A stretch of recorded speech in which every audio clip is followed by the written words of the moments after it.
So Elegant People, that's another one. We talked earlier on about playing stuff that's out of our comfort zone, maybe not the usual sort of stuff that we would play.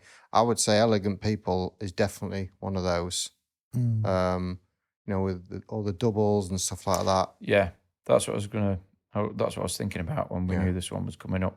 All the doubles at the start of this. Difficult. But then it changes after you've had that when it goes into the next section of the piece. Yeah. But it's really cool that introduction where it's all like that. Yeah. A tough piece. Very tough. I'm so glad I didn't have to play on it. I didn't play on that one. Coffee again, then. I went for another coffee. I think I sat in the control room and listened to some this really one. special moments on this one. I missed them as well. Andy Vinter did them. But yeah, it's Bob Mintzer, isn't it? Yeah. And didn't you get in touch with him about it? Yeah, so I think Tom and I, we were listening to a lot in the lead up to this recording, just sort of thinking about which pieces would be good. And I think I knew that album really well, but I think you messaged me and said, have you heard this chart on Elegant People? And it's on one of his albums, isn't it? Get Up, it's called. Get Up, that's it, which is a live album. Mm-hmm. Yeah. Some amazing playing on it, but I think the first time I heard it, I didn't know it was live. So like you're listening to it, and you're like, "This is amazing." And it gets to the end, and you hear the applause, and you're like, "Wow!" Yeah. I know that you shouldn't think, "Wow!" It should always be like that, but when you know it's a live gig, you can feel the sort of energy coming off it. Yeah. It's great. Some really great drumming in it as well on this particular version, and it's just got a really wicked groove to it. It's infectious, isn't it? Yeah, it is. Yeah, infectious is a great word. Yeah, I like listening to it. So we were like, yeah, let's see if we can get hold of that. It was a bit of a hello and goodbye moment, I suppose. Like the same thing, we were pinging suggestions back and forth. What do you think of this? What do you think of that?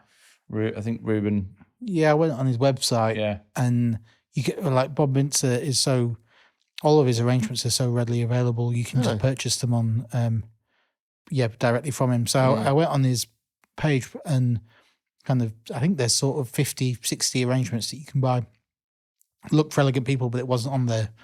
Anyway, I sent him an email because I think we'd bought one other chart of his that we thought we thought we might do on the album. We weren't sure. Anyway, I just said, is there any way you'd consider selling us Elegant People? And if, we'd really like to play it and we think we'd like to record it. And he was super gracious within a day or so. He got back sent me the music and just said, I'd be delighted for you to record any of my pieces. So he's really nice. Has he heard it? I was going to say this about the Cubist thing. So they're sort of related in that regard. Yeah. Did we ever get in touch with Tom? I certainly didn't. So, we need to do that, really. Well, we should send the version. I would say on the pod is the wrong time to be discussing that. Yeah. Is it? Yeah. Whoopsie. Yeah, we'll cut this bit out. So can you get in touch with Tom Cubis? I can get in touch with Tom Cubis. His email's tomcubis@gmail.com. Can you get in touch with Bob Mintzer, please, and send him this recording? Yeah, sure. I think, I think it's good to, if they've been kind enough to send us their charts, then it'd be nice for them to hear what we've done with them. Definitely. Yeah. And it might lead good to representation. Future, ideas or collaborations. Yes, collaborations. But this piece again, it took time, didn't it? Did you direct this one? Yeah. This is a hard one, isn't it? To because pull together. I think I've chatted to a few friends who kind of like both of them. Like, yeah. Those of you in this room.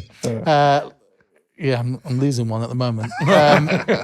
Like-minded fans of Bob's writing, and it is because I think he'd grown up playing with like Tito Puente and then like Thad Jones' big band. Yeah, like his writing is so groovy, but it's all the parts interlock perfectly. Yeah, but it is like a real jigsaw getting it together. Yeah. And I would say this piece, we really did get it together in sectionals, really. I would say it was like, each section went away and did their own homework on it. And we had a trumpet sectional And I know the trombones had quite a few, as well as the saxes that you organised. And then when we got in the studio, it was really just putting those parts together and working out how they interlocked. So it took time, and we had to be really conscious of that with the mix as well, like that sort of kind of too much reverb, and it got a little muddy. Okay. So this one is a little drier than the others, I think.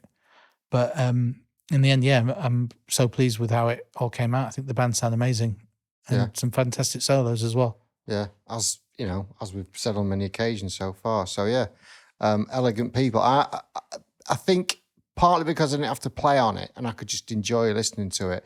I think that's one of my favourite ones to listen to on the album, because there's so much going on, and because you directed it, Ruben. Sure, yeah. I put it on in the car and think my friend directed that. My friend. I would probably say this was some of my best directing work. Really? It's up there.